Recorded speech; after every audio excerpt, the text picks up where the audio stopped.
Hi everyone, welcome to soothing souls. तो friends, कैसे आप सब? Hope everybody is doing good, moving ahead in life, आगे बढ़ रहे हैं ज़िंदगी में। तो चलिए फ्रेंड्स, आज इस जनरल कलेक्टिव रीडिंग में सभी जोडिएक साइंस के लिए, लेकिन अगर कोई जोडिएक साइन प्रोमिनेंटली आएगा तो डेफिनेटली आई विल मेंशन, और जेंडर स्पेसिफिक नहीं है, सबके लिए है। हम ये देखते हैं कि आने वाले जो 3 मंथ्स हैं, इस अक्टूबर नवंबर दिसंबर, अक्टूबर तो स्टार्ट हो गया है, अक्टूबर नवंबर दिसंबर आपके लव लाइफ के लिए कैसे रहेंगे। ठीक है, थोड़ा सा मैं कैमरा, तो देखते हैं आपकी लव लाइफ के लिए ये मंथ्स जो हैं कैसे रहेंगे, क्या हो सकता है, चेंजेस आ सकते हैं क्या, वॉट एवर जो भी निकल के आएगा। सो आई विल क्लैरिफाई। सबसे पहला तो जो मैसेज है ब्यूटीफुल का, कंप्लीशन का आया है, यिंग यांग की एनर्जी आई है, very very beautiful. So divine please guide के जो मेरे व्यूअर्स इस समय देख रहे हैं, उनकी लव लाइफ कैसी रहेगी आने वाले 3 मंथ्स में, जो रिमेनिंग 3 मंथ्स हैं ऑफ द ईयर 2024।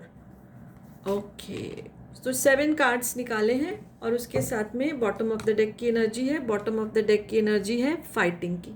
तो देखिए, ये एनर्जी आ रही है कि पिछले कुछ समय से, may be with the beginning of this year, जो ये 2024 जो स्टार्ट हुए, तब से ही आपका रिलेशनशिप एक अच्छे मोड पे नहीं चल रहा था, ऑन एंड ऑफ हो रहा था, separation, no contact, less contact, सब ऐसे ही चल रहा था। बहुत झगड़े हो रहे थे, बहुत आर्ग्यूमेंट हो रहे थे, और जो है आप दोनों ने शायद सोचा भी होगा अलग होने का, पार्टनरशिप तोड़ने का, बट आप लोग मूव ऑन नहीं कर पाए।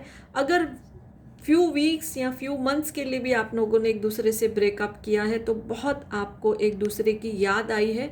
आप दोनों ने बहुत एक दूसरे को मिस किया है, और एक दूसरे की वैल्यू को आपने उस समय में समझा है।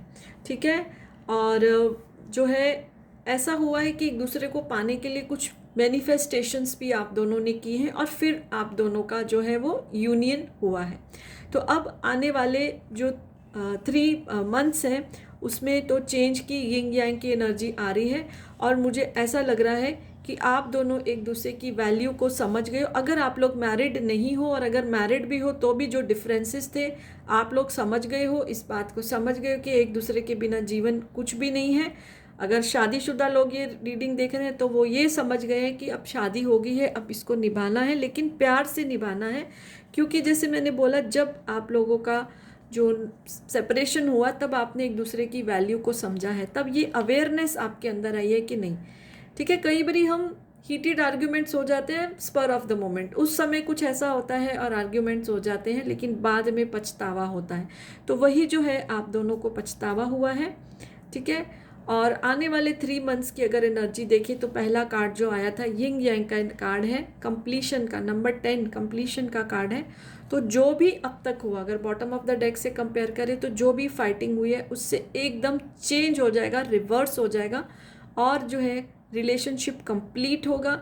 अगर आप लोग शादीशुदा हैं तो आपकी मैरिज बहुत स्ट्रांग होगी, और अगर शादी नहीं हुई है तो आप लोग मैरिज की तरफ बढ़ सकते हैं, कमिटमेंट एक दूसरे के साथ कर सकते हैं।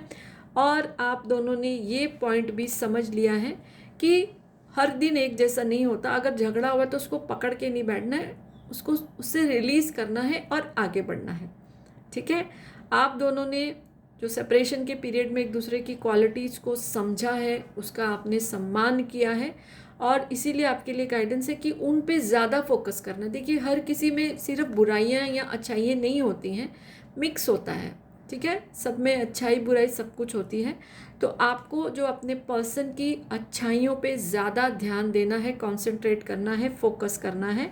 एक न्यू विजन के साथ आपको अपने रिलेशनशिप को आने वाले 3 मंथ्स में आगे लेके जाना है। और इन आने वाले 3 महीनों में मुझे तो बहुत पॉसिबिलिटी लग रही है, या तो एंगेजमेंट हो जाएगी या तो शादी हो जाएगी। और जिनकी शादी हो चुकी है और प्रॉब्लम्स हैं, उनकी मैरिज उनको फील होगा, उनके रिलेटिव्स को, उनके लव्ड वंस को, कि ये बहुत स्ट्रांग हो गई है। शायद वो भी चिंतित होंगे कि आप दोनों के झगड़े बहुत हो रहे हैं, but this will be the thing of past. आने वाले 3 मंथ्स एक बहुत पॉजिटिव चेंज लेके आएंगे, एक न्यू विजन लेके आएंगे आपके रिलेशनशिप में। वेदर यू आर मैरिड और whether you are not married, ठीक है। और अगर second bottom of the deck की एनर्जी में देखूँ तो सेलिब्रेशन का कार्ड है, न्यू विजन, सेलिब्रेशन। सो जो भी अब तक हुआ है मे बी दिस ईयर या उससे पहले, उसको भूल जाइए, एक दूसरे की अच्छी क्वालिटीज़ पे फोकस करिए and life will become a celebration with each other. Okay, so yes, यही रीडिंग निकल कर आ रही है। अच्छी लगे तो लाइक कर दीजिए, पेज फॉलो नहीं किया तो कर सकते हैं। So yes, bye for now, blessings to all of you.